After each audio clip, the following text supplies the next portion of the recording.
there anything that you wish you had known that you know now, when you started in the mortgage industry? So little Aaron, and I say little because you're 6'4" and I'm being facetious. You could go back and tell little Aaron about the mortgage industry. What would you say? I think there were two things that really took me off guard. And I think context is really, like, I'm talking about the mortgage industry as a whole. So I think context is really, really important. I think the first one is that I came from a nonprofit credit union environment. So while I was paid commission, that there was a real cooperative spirit about the credit union. It was a very values-based organization. So I think in essence, basically coming from that into the mortgage broker sphere was a little bit different for me, where it was very much like, this is you and you're on your own sort of thing. And this is prior to me being at Centum the first time. So I felt it was a really, I was in I'm born and raised in Ontario and Ottawa. So I was in a new market. Prince Edward Island is a challenging market on the best of days. Challenging in a very different way, in terms of like, hey, there's lots of competition in Toronto. Maybe not as much competition here, but we've got very unique properties, very unique files. I felt, I didn't have the support. I won't say the name, but the brokerage that I was with, their nearest local office was in Nova Scotia, and it seemed really disconnected from everything. So what if I'd known? I wonder sometimes if I'd known how disconnected I was going to be and how on my own I was going to be in the beginning, that would I have done it, or would I have tried to just become a mortgage specialist at another bank or something? And the second one was, and this is kind of funny and very naive of me, but I think the second part of it was, I remember getting to the point, I'd been a mortgage specialist at Meridian for 5 years. I was, an award winner, and I was just on top of the world, right? And I had this designated underwriter, and I could call her and say, hey, yeah, you know what? I looked into it, take my word for it. And then to move to the broker sphere, when nobody's taken my word for anything. Like, I'm like this assumed, I'm like, why would I lie about that? But it turns out lots of people lie about that. So I understand. So, I mean, I don't know. I was, I've always been very committed to transparency with my team, with my underwriters, with everything. I got off a call with MCAP earlier, where I was just like full disclosure before I submit the file. But it was just weird for me, not having that automatic trust, and having to, when you're a new mortgage agent, it's like speed dating a little bit. So well, it's funny you say that, your comment on, you don't know whether you would have made the move if you had known how alone you were going to be. And I think that's just like, I can relate to that statement. Just, when I came to Canada, I was intentionally coming here for 6 months to go snowboarding. And I don't think I would have ever have come if I knew that I was actually moving to Canada. And I think that, when it's life gives us these little things where it's just enough for us to handle. And then the reality is something different, but we wouldn't have been able to handle that reality at that point in time. So I really relate to that thought, because I often think that, like, I don't think I would be in Canada if I had known. Would have told you, if you had told me 3-4 years ago, or 5 years ago, when I was doing like, where do you see yourself in 5 years? If someone had told me I'd be in PEI, I would have told them to stop smoking crack. I would have been like, no, you're looking at me very casually dressed now, but I was living that downtown banker life, with the suit, the tie, everything. Yeah. If I had known I was coming to PEI and it was going to be more than a 2-week vacation, it was going to be life as you know it. But yeah, I mean, and then that's the thing, you kind of would tell somebody like, I don't believe you, but it's funny how the little things, there's these like little changes, and then something that you would have never thought that you would have done becomes something that you so want. I've actually changed my attitude on a lot of things. And recently I was I won't go as far to say as mentoring, but I was giving some feedback, some advice on, Hmm. and I was like, I don't, that old saying, never say never. I don't rule things out now, Right. whereas, I say, okay, you know what, like that's interesting. I don't go, nope, that's never going to happen. I go, that's interesting that you Right. think that, and I kind of put it there as an asterisk because it might become a thing later, and I'll be less shocked by it if I embrace Mm. the possibility of it happening. Well, that's it, because the constant in life, the only constant in life is change. So, I think we would be remiss to think that our life is going to remain static and nothing's going to change, because everything is constantly changing. So our opinions to things might change, our situation might change. So something that you thought would never be a possibility now might become, a real option. So it shows a lot of ability to self-reflect, that you kind of realize that you shouldn't discount anything, because I think a lot of people are very adamant in their decisions, like, yep, this is it and this is how it's going to be forever. And you're like, it's not going to be like that forever, but you can think that. And then you can be very disappointed when things change. So, so let's kind of cycle back a little bit. You were talking about working downtown with the suit and the tie.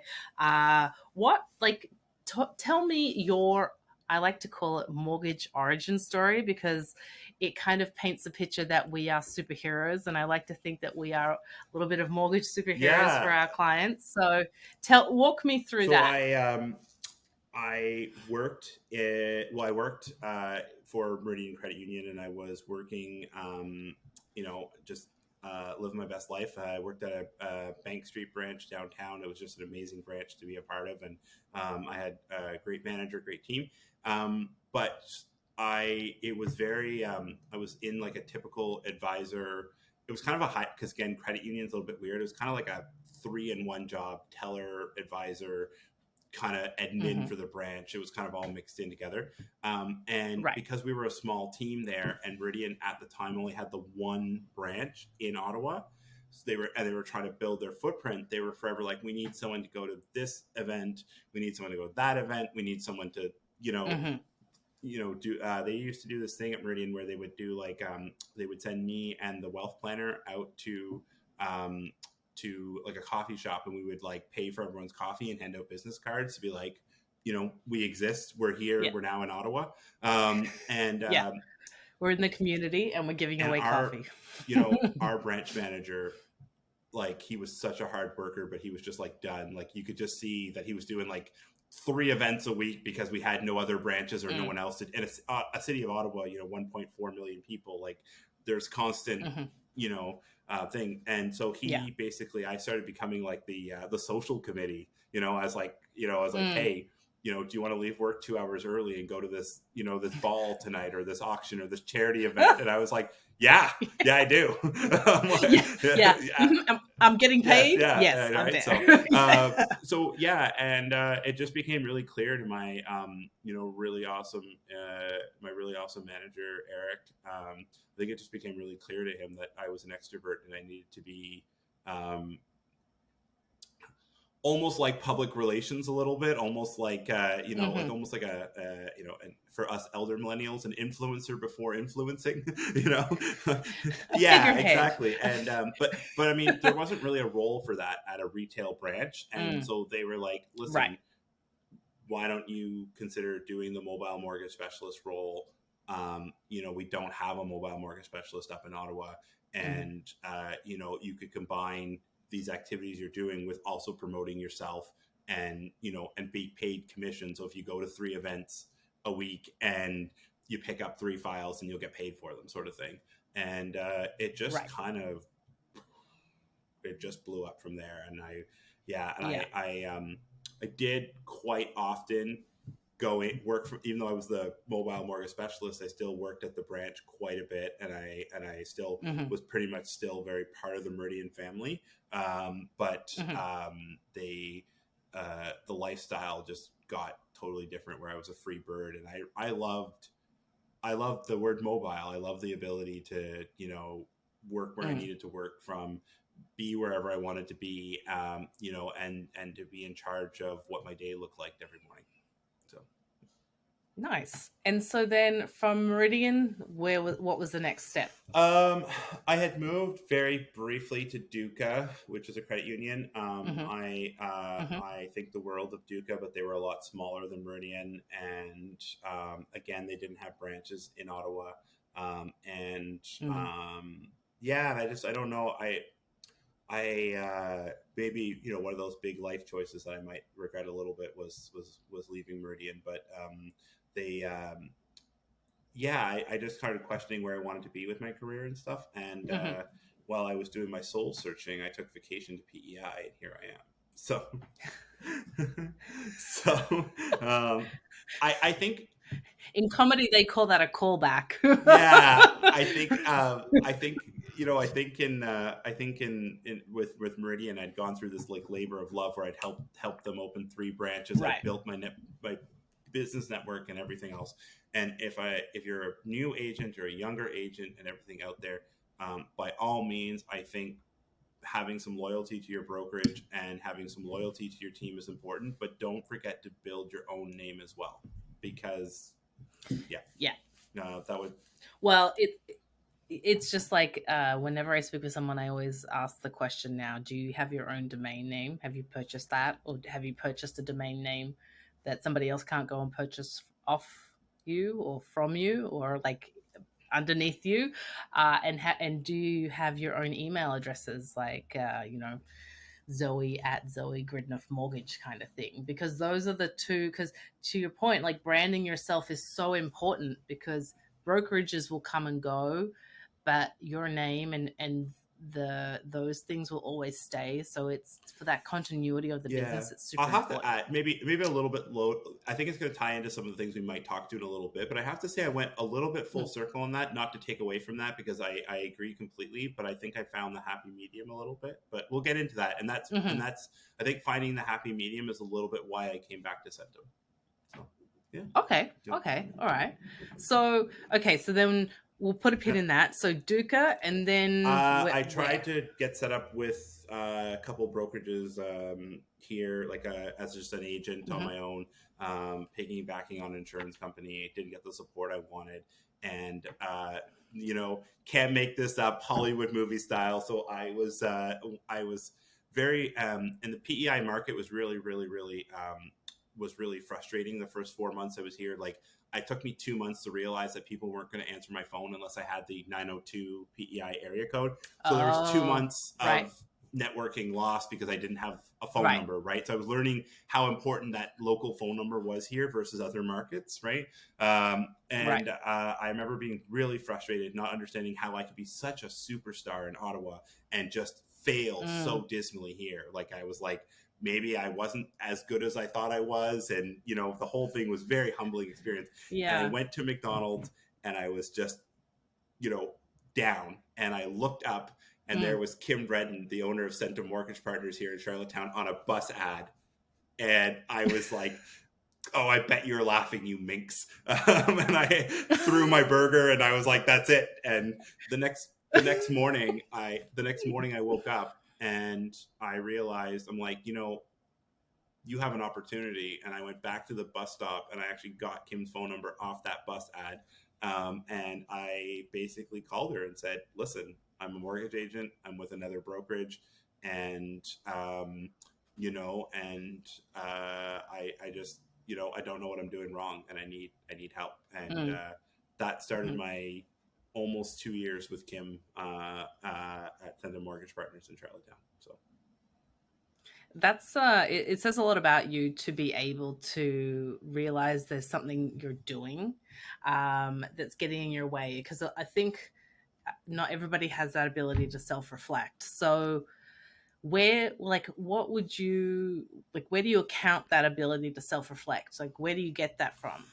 oh, I don't. Because it's a very humble to have it. It's a very humbling Uh, experience, and to be able to do it, it also implies that you are able to detach from your ego. So I like, not that you're like a egomaniac, but it's a very unique skill. yeah, I mean, learning the hard way. I mean, I if I'm being honest with you, I think this whole thing, I think a lot of that came from going from, when I was at Meridian, my last year at Meridian, well, my almost my last year at Meridian, 2018, I won the Mm, Meridian Award of Excellence. I was the Employee of the Year. They sent me to San Diego, the whole bit. So to go from that to I haven't closed a file in four mm, months in PEI or 3 months in PEI, like, you know, yeah.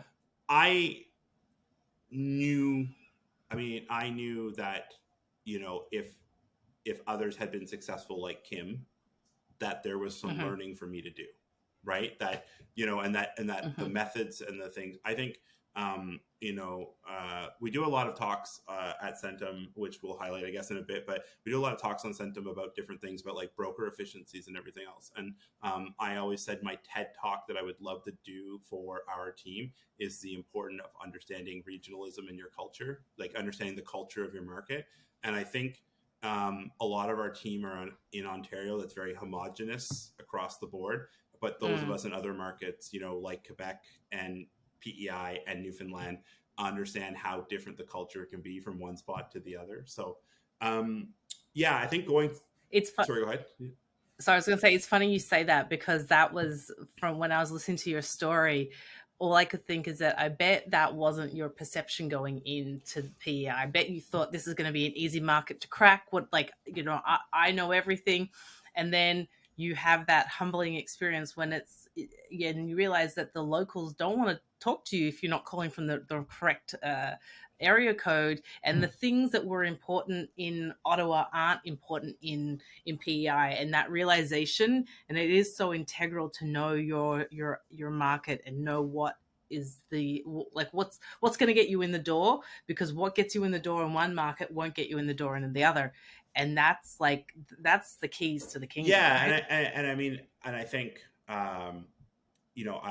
credit to Kim. She, did we see eye to eye on everything? Absolutely not. Quite often we were on opposite sides of the spectrum. But one of the things she did that was so great as a mentor, um, was that she basically helped me to understand. She's like, she would say to me things like, "Okay, you can do that, but is that really the type of client that you want to attract, or is that really the type? Is that going to be Mm, your niche? Do you see yourself being that kind of mortgage agent?" And I would really go home and say, she's right. I don't know if that's the road I really want to go mm, down to. So you talked about stopping to reflect and stuff, and I think it was the humbling experience in those conversations. And now sometimes I'm stubborn, and I learned the hard way.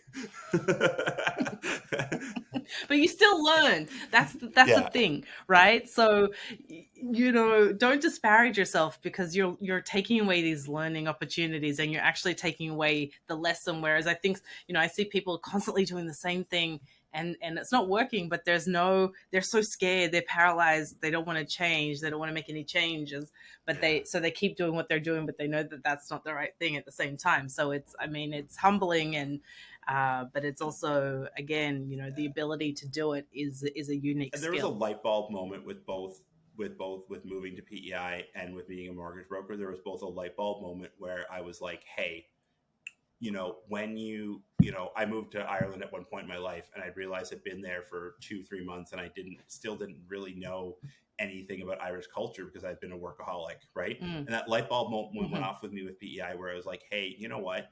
You have spent so much time trying to tell these people what they need to do and what needs to be fixed in their culture, but you have taken very little time to absorb their culture and understand how they do things and why. Maybe there's a reason why things are done the way they're done. Maybe it's not just neglect or ignorance or whatever, right? Mm, And when I kind of took that approach as to why do we do things the way we do in PEI? Why what's the mm, history behind this, right? It really, really opened up a lot of doors, and I was able to adjust myself. I'm still myself, and I'll always be very Ontarian mm, Quebecois at culture, but I really adjust myself on, probably an easier or more simple example. I could probably give you more detail, but a simple example is, I remember meeting these clients, and they what we say down east, which means the east side of the island, not down east like Hmm. Nova Scotia, but when I was going down. I was going down east, and I just thought to myself, you know what? I don't think a suit is a great idea. I think I'm just going to put on some rubber boots and a rain jacket, and kind of look Mm, like I belong, even if I don't.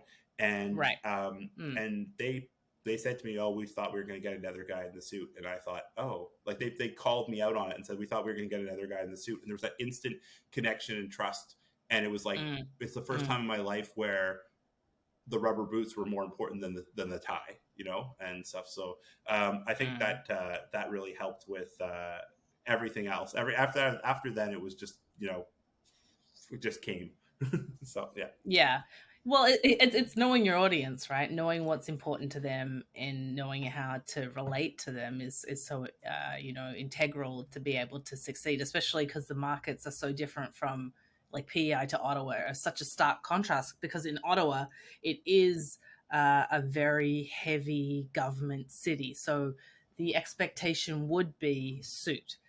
So, and then the converse, you've got this polar opposite of PEI where the suit is kind of, it's like a beacon, like I'm not from here almost, right? So like don't trust me. Yeah, and I mean, I don't want to paint PEI with a brush. I mean, I still think I think, especially now that we're growing and booming as an economy, like I think there's still a Mhm. real solid place for Right. professionalism and all that. But yeah, I Certainly. mean, but they know, and that's the other thing too. Being able to make fun of the fact that I wasn't from here, being able to Right. kind of Yeah. I like sometimes when I'm doing construction mortgages or whatever, I get these farmers or whoever telling me they're building this house with this and this, and I just have to like, I'm like I don't know. I'm like Well, self-deprecating humor is the safest form of humor because you're the subject of it, yeah, and yeah, but it's true. I mean, like not knowing what we don't know is and knowing what we don't know because we're not from a certain place. I mean, like that's my life every day. I'm clearly not born in Canada, so whenever somebody's talking about something and they're like, those heritage moments, I was like, nope, didn't have those in Australia. And they're like, okay. So, and then it becomes funny and then it, creates that bond even more. But now I've got this picture of you in like some hunter boots and like a yellow raincoat. It I'll just, send you a photo. You're not wrong. I mean, I don't have wellies if that's what you're asking me, but I mean, but no. they're pretty brand name rubber boots, but yeah. Oh, I love So it. yeah. Awesome. So, okay. So then Duca and then Kim and then, And then yeah, so like okay. So let's talk about then, a dark where? moment. I I left for a couple of reasons. I Mm-hmm. um, had this real calling to be. I left for a couple of reasons. One is I maybe it was homesick, maybe it was whatever reason. I really wanted to pick up some of my old business and some of the stuff I did in Ontario. And it had nothing to do Mm-hmm. really with the PEI market. I love PEI market, but I just also wanted to get back in. I felt like I had a legacy there that I had just left and I wanted to pick up. And I had Mm-hmm. clients from back there that really still wanted to deal with me. And I felt like I really wanted to be Right. there for them. And Kim, and to this day, Kim she's an island girl and she's very focused on PEI and this is where her home is. And she Mm-hmm. believed with all her heart that focusing on one market, and not trying to stretch yourself thin out of two markets was the best way to go forward. So she wasn't really interested in looking at licensing in other provinces. And Okay. there's a lot of validity to what she said. I would say that it's to some respect she's absolutely true. Focusing on multiple markets does create, as sometimes some, some issues Yeah. and legalities and whatnot. But I also had a real call where I've been doing mortgages for 7, 8 years, and I still love underwriting and I still love doing a mortgage file, but I just wanted to put some other uses to scale some to expand myself and challenge myself a bit more. So that entrepreneurial bug called, and Mm-hmm. I guess this is was really short sighted by me, but I guess in my head I didn't think it would ever be possible for me to operate in PEI with another Centum, like my only option was to go to another brokerage. You know, like my only Hmm. option was to, if I Yeah. wanted to do that, I had to, you know, quit. And I Yeah. think that was a huge mistake on my part. I think, um, I think if I had just genuinely just reached out to Chris or anyone or even Kim, and just had said and Mm. been very transparent. Um, I also had a friend at the time who wanted to do, like, she owned a marketing company and she wanted to kind of also expand her horizons. So we were going to partner up, and the idea was that I was going to be more of a trainer educator, and she was going to be the marketer, and we'd actually get people to, agents underneath. That business plan was, for PEI, that business plan was Mm. never going to work. And yeah, so I mean, I left Centum, went into Invis, and and I mean, with this idea, I guess, from the get-go, that I was going to build this business in this glory. And that too was a humbling experience. Hmm. um, I think, I don't want to be too critical of Invis, in the sense that I don't want anyone to ever think that I have something, a grudge to hold. But the way they operated was very culturally different than what I'd been used to with Kim, in that very nurturing, mentoring role. What I've been used to with head office at Centum, that was very cooperative and positive, and just absolutely Mm. resourceful. It was very much like, you figure it out. It was Right. back to that, how it was very much how I felt when um, when I first moved here. I was kind of back to that square one, and I was like, well, Mm. how does payroll work? Or how does, what should I be doing about this? What have other people doing? And I found myself really reaching out. And funny enough, some of the best advice I got came from out of house. It was like a lot of the mentoring I got was coming from the likes of Scott Peckford at BRX Mortgage, who's, in all rights a competitor, but just, took the time to Mm. give me some of the, best business advice that I've gotten. And, and some of it was coming from I Love Mortgage Brokering and those places. And I think that's kind of when I realized I'd made a mistake. It was probably actually about 2-3 months in. The problem is I had signed a contract, so I was stuck. Yeah. So I was like, this is going to be a long, long year. And it was. Yeah. So I'm gonna bear down. I'm gonna grit my teeth. It's gonna be yeah. great. Yeah. So so I still built my team, and I Hmm. still, we still, put ourselves out there. We did our best to kind of, build our own brand, as much as Invis was trying to squish that a little bit. And essentially, basically, we tried to, plow through for the year. So when it came back to almost the year mark, I went, we talked about, I said, I wish I had just asked Chris. Right. And I said, at this Mm. point, I've got nothing to lose. And I Mm. know, I mean, I did my research high level, what the others were offering. I have friends at Dominion, friends at other brokerages and stuff like that. And essentially, I was just like, you know what? Does it kill me to just ask Chris? Just flat out ask him, say, hey, I want to come back. I've got this brand. I don't want to compete with Kim. She's been building Centum for years. So I don't want to, I mean, when I say Centum, I mean the logo, like I don't want to be, yeah, Yeah. Yeah. Yeah. Yeah. but I still want to be part of the Centum family. I still want to find my niche. And I think what really impresses me the most about Centum, and if there's no other sound bite that we take from this, I think it was the ability. It was the ability to be like, "Hey, we need a custom solution, so let's work together to make a custom solution that works for you." Right? Mm. I needed a Hmm. solution where I still respect Kim and that part of the family on this island, very small. I mean, we're only 4 kilometers apart, 3 kilometers apart, right? So it's not a big drive from Mm. Avo to CMP, right? And it's a very small island. So, but yeah, so, and I just needed a solution where I could, I had changed emails more times than I wanted to in a short period of time. Like after Mm, going, 5 and some years at Meridian, and then turning around and changing emails like 3, 4 times in a year. I just like need a solution where I yeah. could have some consistency. And I laid it all out with Chris, and he was like, "Great, let's make it happen." And I was like, "Really? Just like that?"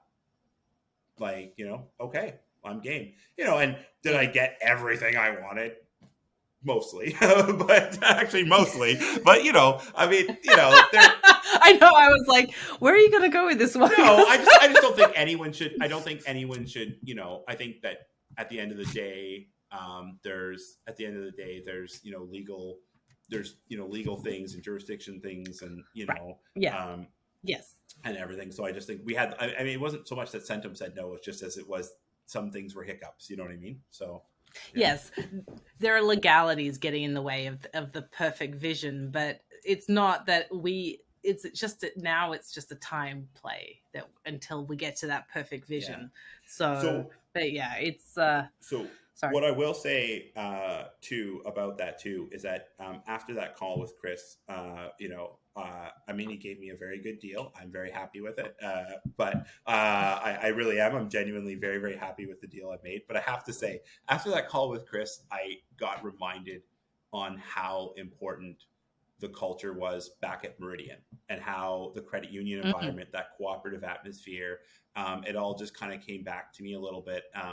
And uh, I mean, he could have given me anything, and I was like, you know what, culture is so important to me, and I yeah. want to be back where I don't feel like I'm fighting with departments or pushing for things, or my whole stress levels have dropped since I've been to Centum. It's been like, yeah, so I mean, it's just so Well, it's smooth. nice when people are working with you, and it's I've in my experience, it's always been an environment of lots of yes. It's like a yes and right, versus this no but that I think we've experienced. You and I have both experienced in this industry, and it's it's a yes, that's a great idea. Let's figure out how we can implement it. And to go back to your previous statement, sometimes what we want and what's we're able to do because of regulations aren't right there, but it doesn't like having somebody do that thought experiment with you and working it out and understanding why it can or it cannot be done is super important. And I think that like understanding the why is so important, and that's goes back to the culture that I feel like here. Uh, if it's a no, we explain why we can't do it. And sometimes it's a, oh, well, it's policy kind of thing. And we hide behind, like, not us, but it has happened where people say, oh, it's policy, we can't do it. But why is it policy? So which I'm sure, we've experienced in many different capacities where it's like, whether it's a lender or whatever, understanding that why is like super important. Yeah, and I mean, and I have that transparency. I have that transparency with Centum, which I really appreciate. But I also, even with my own team, and I don't. I mean, Mm, obviously, there's going to be some exceptions to the statement, so I don't mean this like 100% of the time. But the statement I'm going to say is, I tell my team that we don't say no, and what I mean by that is when clients come to us and they don't have enough down payment, or they don't make enough income, right. or they don't whatever. I said, don't be a wall, don't be a roadblock. Just explain to them the path forward. So hey, listen, in order, we don't say no, no, you're not approved. We say, hey, in order for us to get this done for you, we're going to need a Yep. cosigner, or we're going to need you to have an increased salary, or we're going to need to increase your down payment, or we're going to have to look at a different property that might be a little bit less money. And I open it up to my clients, and and I think sometimes, I mean, obviously, I don't like. There's some amazing, amazing agents and brokers out there, but I think sometimes I think people forget how devastating it is to hear, no, you're not entitled to housing. Do you know what I mean? Or no, I can't get you into housing. And Mm, and I think especially here in PEI, I mean, it's a very booming province. Like economically, we're blowing up, but historically we weren't. So this is hmm it's really tough. Some people have been saving their whole life, and then you have to tell them you need to save a little bit more, right? So not saying Yeah. no, but Yeah. just saying, hey, we're going to get there. And I think that's what happened to me really in essence at Centum, was just like, hey, there was a few little legality things, like, trying to get me set up in Ontario, which, we're here, PEI, we got me set up in Ontario. We're Mm. like, okay. But it was very much like, okay, Aaron, we want you to get there. We're going to support you getting there. Here's how we get there. And I was like, yeah, I've been on the other end of this thing before. All right, let's put the action plan in place. You know what I mean? And but that's really important, because I just got off a year with Invis of hearing no. Mm. Hmm. Right. So Yeah. Well, I guess, yeah, it's, I guess, I used to say it's not a no, it's just not right now. Um, and you've taken that with your team to the next mhm. level of, yes, it's not right now, but here's how we're going to get there. You're connecting those dots for the clients, which is so important, because their housing is a basic life necessity, right? But it's becoming a luxury, which it shouldn't be, and it's scary, that, affordability in what's happening in the economy. It's I can only imagine, um, how somebody would feel that they've saved their whole life, and then they come and they're excited and they're nervous, and all of these feelings that happen when you're, you know going into the biggest purchase in your life, and then to be kind of like knocked back. It would be so deflating.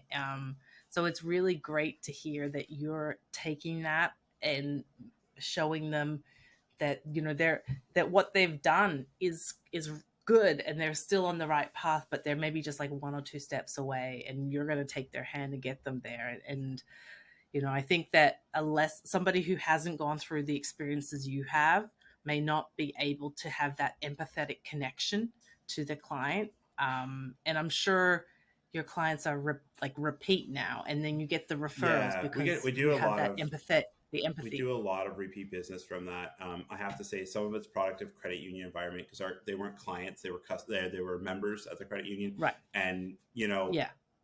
they were a lot of those members were there for long period of time. So, like, if you just say no, They're family. You they're want to still you want there. to help Yeah, them. yeah, exactly. Yeah, And yeah. They're still at Thanksgiving. and I mean, even more so now here in PEI, like, the problem, no, not a problem, but the people that I'm dealing with aren't the general public. They're literally my doctor, my dentist, I mean, I my good friends with Yeah. my Yeah. veterinarian.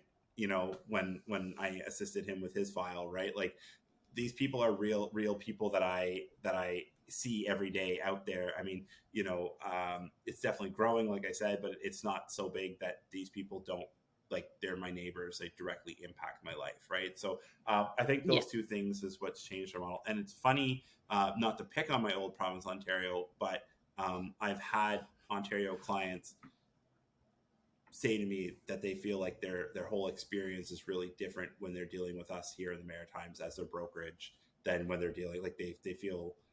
And sometimes also too, not to sidetrack myself, but sometimes too, that conversation piece that we were just talking about with clients, like, that has led to some success too. Like, sometimes, I've been like, this is what we need to do, and they're like, oh, well, my grandmother will co-sign. I'm like, okay, great, like, glad we had the conversation, like, Yeah. let's move Yeah. on. Like, and we have picked up so much business. Not so much here in PEI. I think the brokers here have the same level of empatheticness as I do, but we have picked up Mm. so much business in other provinces from people who are like, well, I was told no because I didn't have enough down.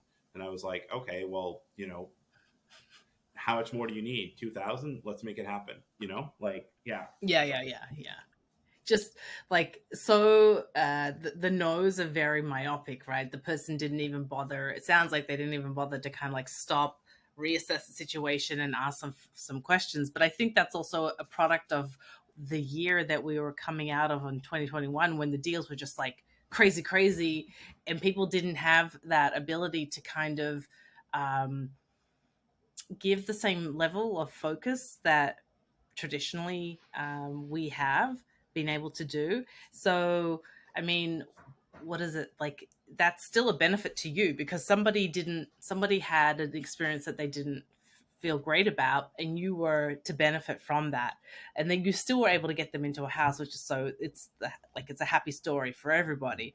But it's just so interesting where it's like, do you think some people think, oh, this is too hard and I'm just not going to do it, I just can't be bothered, and they just like, oh, on to the next one? But you just have to question sometimes, like, Yeah, I why are mean, they so quick to throw it away? yeah, and I think that's a mistake.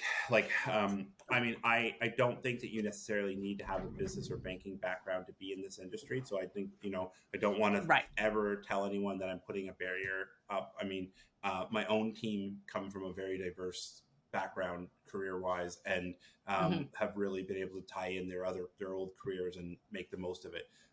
But I think that's where just expanding on your learning, a lot of times knowing, like, we, you know, we've done a few RSP loans to get people bigger down payments. We've done, you know, different, we've tied in different Mm. elements, you know, knowing your government grants and your banking and your other spheres of life, you know, knowing your legal and your property, like knowing all those things around the industry really, really helps. And you get really Mm. resourceful at building solutions, and being Yeah. able to provide, you know, more concrete advice. By all means, you know, I don't want to step toes and, you know, and take over a financial planner's job or role. But sometimes, you know, like I've done clients who are short on down payment, and I'm like, hey, go get an RSP loan, put in your RSP, and in 90 days we're good to rock and roll, right? Like, and I would have known that, I don't think, if I hadn't worked at a Mm. branch doing RSP loans. So Yeah. yeah, I mean, Yeah. yeah, it Well, helps with sure, go ahead. everything. I mean, like every piece of life experience impacts or and influences our ability to be successful in our current like role or in our current life, whether it's, you know, personal or professional. Every experience we have in life, you know, you are the sole result, and that the person you are today is because of all of those other experiences. So 1,000%, like the ability that you have to be resourceful and think outside of the box is because of your experience doing certain things. And that's what I personally think makes a really well-rounded mortgage broker, is somebody who's had like different experiences. If you've just been at one place, and I mean, I'm kind of falling victim to this as well. I've been in the mortgage industry nearly 20 years, and I'm just like, it's sunshines and rainbows. And it's like, it's not always. Do I need to go and do a lap around the block with some in somewhere else to realize like what it is? But I think that that's like super helpful to have that perspective as well when you're in like a different Yeah, industry or a different like capacity within the mortgage world, like banking or mortgage brokering or underwriting or, you know, whatever. It just gives a different perspective of it. yeah, and I think, you know, like tying this back to Centum a little bit, I think that's one of the things that also really attracted me to coming back home was, look, just the ability to be myself. You know, I talked to you earlier about a little bit about that time I went out with the rain boots and everything. I remember that day that I went out with those rain boots. I remember thinking to myself, if Chris Kalinske can wear a ball cap and be successful, then I can wear rubber boots and rock this, right? Like, you know, like I can, you know, I can be Yeah. me. And Me. Yeah. I one of the things too, you know, I joke a little bit, but I think some of it, it's also, we're a coast, and, you know, head office in the West Coast, and my team tell me all the time that they can feel that West Coast vibe a little bit when they're dealing with it. You know, just that kind of, you know, Chill. yeah. And I really appreciate that, like the, you know, the ability to be ourselves, and to kind of be who we want to be, and to have such a diverse group of people. Because I mean, when I talk to other Sanctum agents across the board, across the country, Mm. did, you know, they all have their own style and they all have their own advice, and I can kind of, you know, cherry pick from the different people to bring to me.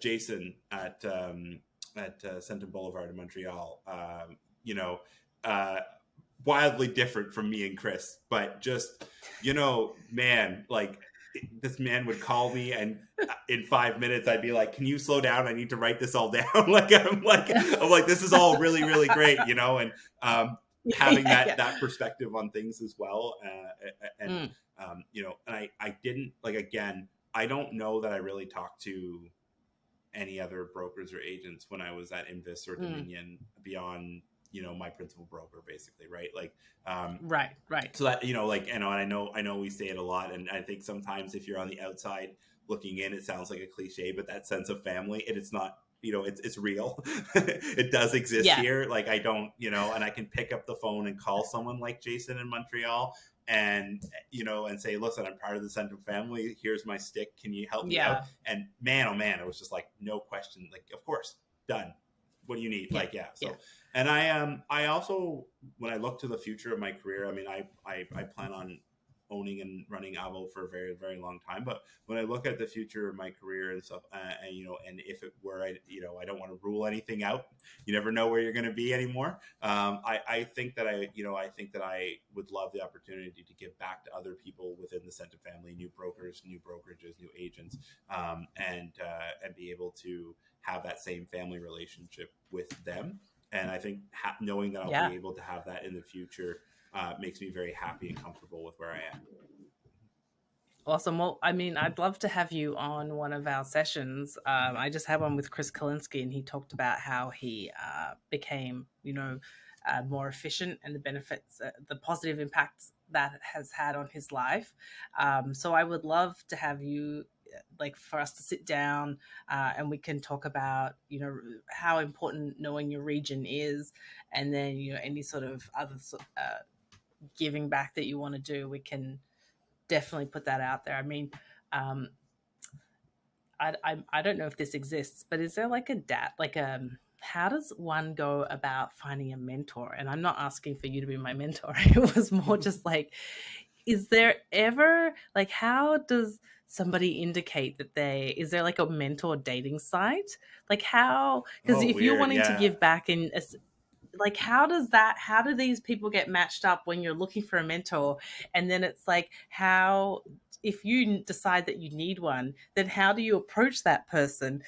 And so that, like, it's, what are the rules around it? That's something that, like, super intrigues me. Yeah. And if you're talking about, like, wanting to give back and that you were mentoring someone, so it's just like, these are not questions that maybe we have the answers for today, but it was just like, that's got me thinking, like, how do other people do it? I know. I Like, know. is it just a case of you have to know someone? Yeah. I think, just not to deep dive that one, but I think sometimes you have to, like, I think number one is, you have in some ways your mentee has to almost search you out a little bit. Cause, I know with Kim, like, I was like, I went to her, I got a bunch of advice, and there was a period of time where I was like, hey, I've got the initial advice that I need about the culture of PEI. And then I wanted to go out and learn Mm, things the hard way. And then I had to come back and be like, okay, now I'm ready to listen. I'm like, right, I learned my right. lesson. What, let's tell me again, Yeah. because what you said was right and I need to absorb it. So yeah. But I think people who want a mentor or want to do advice, they should, like, put your hand up. We're here. Like, and I think, not to pick on this younger generation, but I think that's one of my biggest fears about this next generation is they're a lot more introverted than we are, and Mm. we may not always be the most technologically savvy compared to them, but hey, man, just reach out. We've got some life lessons. You don't need to learn everything the hard way. Well, here's the best thing, Aaron. In like 15 years, they won't be tech savvy either. So I can't wait. I can't wait. No, I'm just kidding. No, I'm just kidding. I'm kidding. I'm kidding. they'll come and join us in the millennials, and they'll I and they'll be like, "Oh, this is what it feels like to be redundant." And you're like, Yeah, I "Yep, wish, I welcome." wish, I wish when my university professors and everything told me that, by the way, there'll be continuous learning in your career. They had specified like 95% of it will be technology. Yeah. Just, you're like, but would you have listened? Young Zoe would have just been like, "No, that's not correct." So, Yeah, would young Aaron have listened? I'd like to think so. I was a bit of a keener in school. I was a bit of not so much in high school, but in university, I was like, yeah, I All was about all it. ears. I was like, give me everything. So what's Give me the what's really knowledge. funny? I went to business school. I went to business school because I wanted to open up my own, like, fashion and clothing line, and I wanted to know the business behind it. And Mhm. I don't know, somewhere around first year, I realized I had no fashion sense. So And I'm like, well, good thing I'm still here for business because I still love the business part of it. Oh my god, that is the best. Well, that's a great joke. I love it. It's a true story. Yeah. Oh man, well, I'm sure at least there was a takeaway. There was a takeaway. You don't know fashion, so it's at least you didn't like go and invest a bunch of cash with a I storefront. mean, I could have gone the other way around. I could have gone to fashion school and realized I was in the wrong place. At Yeah, least I had the foresight to realize that, if I did this business degree, I could use it in other capacities, right? So, yeah, yeah. exactly, exactly. So, what do you have like two or three sentences, or maybe like anything that you would like the industry to know about Avo that any sort of like unique things or like your like So, most proud. yeah, so I think I won't say we're there yet, but I think one of the things that we're working towards as Avo as a team is to be a little bit more of a cooperative model than the current kind of industry norm. I Hmm. think that goes back to a little bit my schooling and organizational behavior, and a little bit back to the credit union. We have very much a model like, you do this file, you get paid. You do this file, you get paid, and we're still some degree, because I have part timers and full timers, and I have to kind of take in who's working what Right. hours, but we're trying really really hard to work as a team on files, and to do them collaborating cooperatively, and I would love to see more. I'd love to see more brokerages out there look at that as a model, and that's my one big thing. Other than that, Avo, we are a very small PEI mortgage brokerage team of five and a half, and we are absolutely wonderful people to talk to. If you ever want to talk to any of us, just give us a shout. We embody the Centum culture of being family on the micro level at our as a team, and we're always happy to talk to others. And why Avo? Because I'm looking at your name, and part of me could be like, oh, it's Aaron Vaughn, chef, Coincidence? but yeah. So tell me the true reason Yeah, behind so Avo. I can't remember his name. I think it was Tim something. He's the CEO from your area of the world, and he said that the reason Australian millennials couldn't afford houses is because they were eating too much avocado and toast. And I just so outraged with how out of touch that comment was. I mean, it's about 10 years old now, the comment, but even at the time, I was so when we were thinking of names, we just went with Avo, because I was like, hey, you know what? We're going to be that brokerage where people, can still get the house and still live their dreams, and they don't necessarily, if they want to have the avocado smash with their flat white, they can do it. I love that you even know the Australian coffee Oh, lingo. absolutely. Yeah. Yeah. Yeah. Gotta keep up That's to date. points. Especially when you're pulling from when you have the Australian inspired company name, you have to make sure that you pull it in. Yeah. I can give you the feed. I can tell you. I'll be in Australia in February, I think. So I'll come back with any sort of new um, terminology that you can throw around Yeah, I to have some friends. Australian. I have some friends in Victoria and whatnot, and I Oh, have a nice. really weird, strange fascination with Tasmania, because I feel like it might be like the PEI of Australia. Oh, 1,000%. Yeah, it Yeah, 1,000%. You hit the nail on the yeah, head. yeah. Yeah, So yeah. I'm People are different in Tasmania. You have to get everyone's on like, a oh, you're gonna ferry go to see get there. Sydney, you're gonna go see Melbourne. I'm like, nah, Hobart. I'm on my way. I'm like, the Shit. rest of it, You're just like the rest of it looks too hot for me, anyways. I can look at a postcard to see the Harbour Bridge. I don't need to go there. I want to go to Tasmania. I Yeah, love it. so Okay, so what would you say? Like, what do you have? I think maybe we've answered yeah, this that's fine. question. So, a couple of examples of what differentiates yourself from others in the industry, and what pops to my mind of things that differentiate yourself from others in the industry is your ability to empathize with your client and take that no you know, it's not a no, it's just not right now, to the next level, right? Actually, like being proactive to show your clients. But what else do you think separates yourself? Um, I think, and this all tie back to PEI again, and myself, but I think that you know, we have 2 week periods of conditions, right? And Mm, we're a very laid back culture. There's the concept of island time, and I think one of the things that that works with us so well is that we will deep dive a file, and we'll deep dive policy too. Like I mm, don't call my BRMs or my underwriters to argue policy. I won't call and say this policy is wrong. I mean, no, it's your mm, policy, right? yeah, Sometimes I'll ask, hey, why this policy? right, What's the risk here, and how can I help you guys mitigate it and still get a mortgage for my client, right? Is there something we can do? We right. had one today that was a mini home that most of the lenders were like, we're not doing the mini home.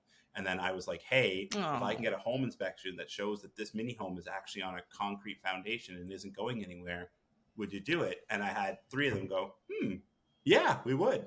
Great. So I'm not here to argue policy. I'm here to, like, yeah. I think that makes us right. different. I think that taking the time to get to know our clients, taking the time to get to know the files, and the as a result of that, you know, I don't want to promote this as a good thing to do, but we actually ran without social media or a website for almost a year, and we picked up, you know, I think we did 88, 89 files this year.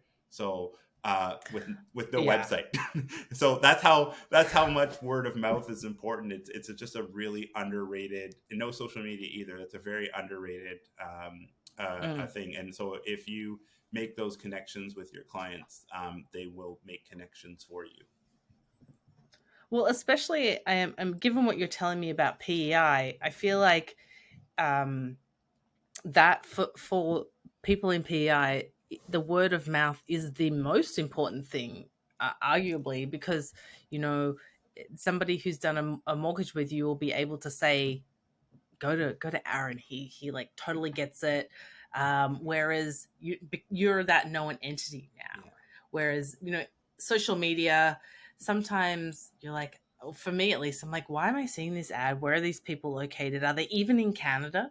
Like that's whenever I'm looking at something on not LinkedIn's Instagram, I'm like, is this even a Canadian company? Like, can I even buy from them? Yeah. Like, do they ship here? And so I imagine there's a similar sort of thought process when they're if a mortgage broker's ad comes up on social media. It's like, because I feel like the US dominates social media so much that I just question everything. Is this even like applicable to me? So then you bring it into this micro environment of PEI, and I imagine they question it even more. So it really speaks, I think, your ability to tap into the local culture and really find what's important to them, that you were able to operate and be successful. You weren't like operating without social media, operating without a website, because what that tells us is that those things aren't really that important to the demographic that you're working Yeah, with. and I had a friend who runs a business here, and she just flat out told me, she said, I think you're overestimating a website. And she said, focus on your business. And then it just never Yeah. happened. Like, I don't want to, you know, I mean, it wasn't, it became less and less important. So we just procrastinated more because we're Yeah. using.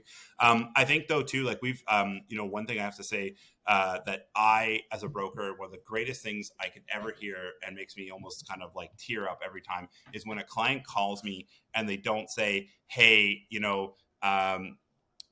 were my sister's mortgage broker, or hey, where it's what, or the realtor referred me. It's when they say, hey, you helped my sister, or hey, my sister remembers you. She said you were funny, and then I mean, making that connection too, because Yeah. sometimes I've done entire families mortgages, like I've done the parents and the kids Yeah. and the cousins and stuff like that. So when we get referrals now too, like out of market, from, I mean, Islanders do travel and they do have family, in other provinces. So now we get calls from, like us, we've gotten them even from British Columbia, where it's like, hey, you helped my aunt get her mortgage and she was dealing with somebody local and she wants to, slow the whole pace down. Right. And I was like, great, I've Mm. got time. Let me put it, make a cup of tea. We'll Zoom or we'll phone. Tell me where, tell me how we got here. right? What, which Yeah. houses you lost offers on, which ones you didn't, and then we'll come up with a strategy and send you back out there. And we've done that, and the next thing you know, they're being approved for that file in Vancouver that they couldn't get done in their own No. province, right? So I think those, like, again, the connections, like, they run deep. They do help in our local market, but they also, I think there's a lot of Canadians out there who are really tired of the high pressure, high quick, high fast, right? And I think that's one thing. I appreciate all the efficiencies that all the other brokers do. I really do, and I'm working hard to bring some of them in Mm, there. I'm just really, really, really trying to make sure that we don't lose the human touch, and that we keep the human factor in it. And that was the one thing that led me, like, one of the things that led me to you guys too, mm. I mean, I texted the CEO of a company on Instagram, and he called me, like, and I was like, Well, this is real. Like, he's just gonna call me right back, Like, I was like, yeah, yeah, yeah, yeah. He's pretty cool like that. That's one of the things. I mean, it's one of those. Uh, he's he's his own worst enemy because he makes himself so available. Then sometimes I have to question. I'm like, when do you get time for you guys and your family? But yeah. And I I think just I love think it. like I as part of being a family, those I really like, in part of being in that family environment, because I really respect it. So now I'm like, I'm gonna try my best. I mean, even with you and Carolyn and Jay, I'm like, uh was it James who called me on Friday? Like, and I was just like, hey, I was like, and I was at the airport, and I was like, Oh, Jeff, Jeff, yeah, sorry, Jeff. Jeff, sorry, sorry. Oh my god, yeah, Yeah, cut this bit yeah, out, no, Anthony. Don't let Jeff see the not, part where Aaron calls him sorry, it's James. late, but yeah, no, but Jeff called me. Jeff called me on I think it was Friday. He called me, and he's like, hey, how can I help and everything else, and I was like, hey, listen, it's 5:30 in PEI. Like, I'm going to be at the pub, and Yeah, yeah, and guess what? You've got a great team of people who have already helped you out, help me out, and, like, yeah. this is just to say hi. And he's like, oh, okay, and I was like, great. So sorry, yeah. he's he's so funny. He's like, "Oh, Aaron's so laid back." I was like, "Yeah, he's really cool." I try and be, anyways. I'm not always, but yeah. No, so It's all good. So, what are you most excited? And I know that, like, I know it's late where you asked, but what are you most excited about over the next 12 months as you grow and expand the Avo brand? I think the two things I'm most excited about is community engagement. I don't feel like we've really been in a financial position to, to really do much there. And Hmm. I'm really excited to see, going back to, again, to that credit union cooperative model. I mean, certainly I want to make money and have my best life and everything too, but just to have enough money now that I can kind of invest back. So I'm going to be sponsoring a roller derby team, and looking at some different community initiatives, and looking at working with another broker to maybe make a broker association for PEI, which is kind of exciting for me. Kind of, yeah, we'll Oh, see. I I'm like not it. sure. We'll I see how like it it. goes. I like it. And so I think that's my big highlight. And then I think my other big highlight is that we're creating a lot of learning resources and financial literacy pieces for our clients, which Hmm. goes back to my efficiencies. My efficiencies aren't all automation. Some of my efficiencies are that human touch. So we're going to be bringing out Hmm. some material to give to our clients that is not that CMHC general book that's just so general. It's going to be very PEI specific, like, Yeah. are you buying a home? Yes. Have you talked to Bill yet? No. Okay. Talk to Bill. Like, it's going to be very PEI. Like, so yeah. And Oh, I love that. I think that in a small province like ours that we get overlooked, it's going to feel really great to be more engaged in the community, but also to have resources and to have things that are really just our own and that really just apply to us. And I think that's going to feel great for the realtors. It's going to feel great for us, and it's going to feel great for the people that we live with and our neighbors and deal with every day. And that's really going to separate yourself from others in the industry, not just in PEI. I think that that goes Canada wide. I don't know of I haven't personally spoken to any brokers who have literature that they have specifically drafted with their province in mind. because I think that immediately they don't see that the ROI on that.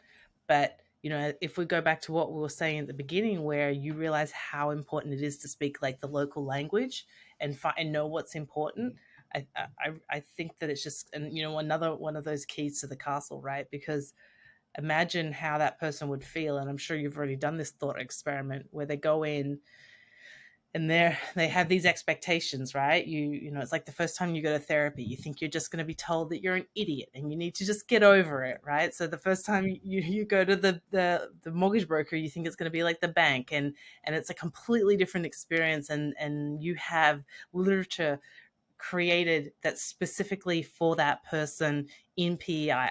I just think that experience would be mind blowing, and then you have a client for life. Yeah. So, Yeah, I think, and you know, my big qualm with ROI, and like and is that a lot of people, you said people look at ROI. I do look at ROI like a lot, but I look at it. I don't look at mm, it just from, hey, is this going to make me $1,000? I mean, if I look at something and I'm right, like, right, is this a cost leader? Are we going to spend all this money and then it just goes down but I think it's right. really important if you're going to be in a smaller market like PEI. I think it's really important to look at ROI, not just from a dollar value, but also what impact is this going to have on my community, or what legacy is this going to leave for Mm. me?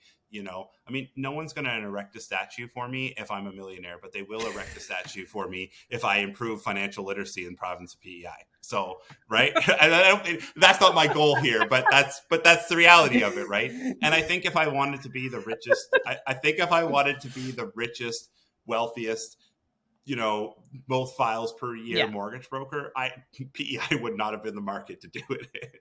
right. Like Yeah, I think if I wanted to be happy and impactful and making a difference in the place where I live, and working with realtors who should probably have their own TV show because we're all family. But I think this is the market that you need to be in. So yeah.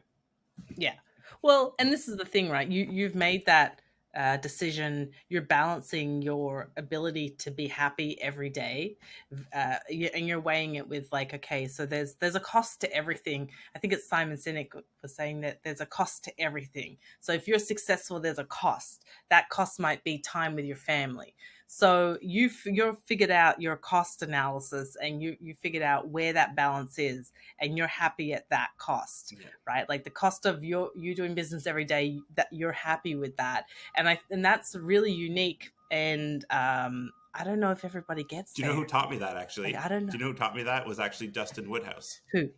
Because Ah, he came to speak at Meridian one of the years that I was top performance mm-hmm. person, and he was going through some stuff in his personal life, and he handed me a coin in the atrium, and he said, "Aaron, put this in your wallet," and he said, "Just don't ever forget to take some time for yourself." And that coin, I wish I could Mm. get it for you, but that coin is actually in a book right there, and I have not ever gotten rid Oh, of it, wow. Dustin. If you're watching this, so I still have it, and I still take time for myself every I'll let day. him know. So yeah, Well, that's important, because if you don't, and if you don't, how are you, like, if you can't, coming from being a mother to a newborn, I know that, that fill up your cup and you're like, shut up.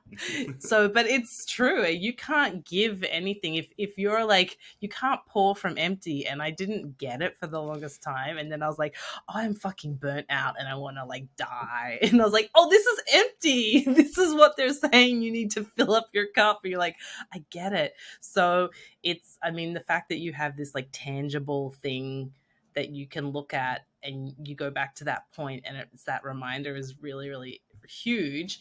And it's one thing to be told to fill up your cup, but it's another thing to actually like be proactive and do it, because you can't be the Aaron that your husband loves. You can't be the Aaron that your team loves if you're not happy within yourself, and if you're not um, ticking your boxes. yeah, and I for my team, for my employees, I will say it's one of the few things I'm militant about is I like, I'm like, have a separate phone so that you can shut your phone off if you're not in a space that you can deal with clients.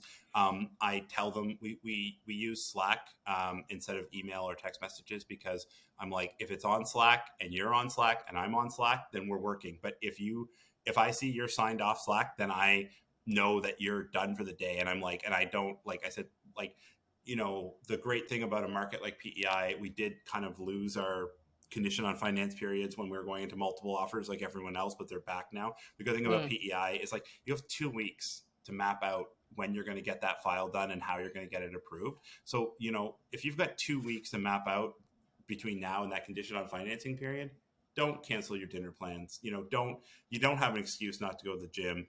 Right. And if you're happy, and I whenever I sense someone on my team's burning out, I'm like, go take a day. Because when you're happy, everyone else around you happy, your clients are happy. What's the expression? The expression is, don't let people draw you into their storm. Draw them into your calm. Yeah. Well, exactly. I like that one. Yeah. Just as my father would say, you get more flies with honey than you do with vinegar. And then I would promptly tell him to fuck off.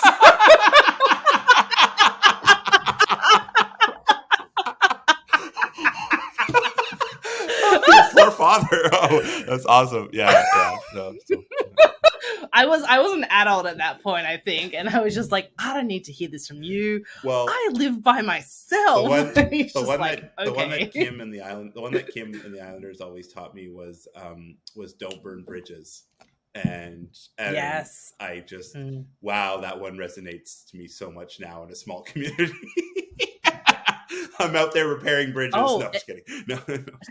No, but I mean, even in the mortgage industry, I mean, we like to think it's huge, but really, like, there's that Kevin Bacon 6 degrees of separation in the mortgage industry, so it really is important to what is it? Not burn bridges, but I was thinking of the 4 agreements, like do you know that book? It's been a while. Be true to your word or something like that. Like, be impeccable with your word. It's very important in this industry to be impeccable with your word, because it's not if you will get found out, it's when you'll get found out. So I always like to imagine, when I'm popping off or writing an email where I just feel like saying what I think, I imagine, if this was on the front page of the newspaper, would I be proud of it? And if I think no, I just don't send that email. And it's saved me from, many a catastrophe. So that's like do I just put it into the drafts for a little bit and let it marinate? I think everyone, I put them in the drafts and I delay sending for a day or two. And there's been, I would say, about a good 25% of emails where I'm like, you know what? I'm just gonna. It doesn't matter. Yeah. Doesn't matter. Yeah. What does this matter? It's just like, no, okay. Yeah. So. Well, I'll wrap it up because I know it's late. So I appreciate you spending time with me and sharing a lot of your insight. And we're really, really happy to have you back. It's one thing for me to say it's family here, but I get challenged a lot when I'm speaking to non-Centum people by saying, well, you're sales, so you're going to say it's family. And everyone says it's family. Yeah. So, so it's great to hear it from somebody who's not a paid endorser. It's legit. Yeah. Come here, we're really nice. Yeah.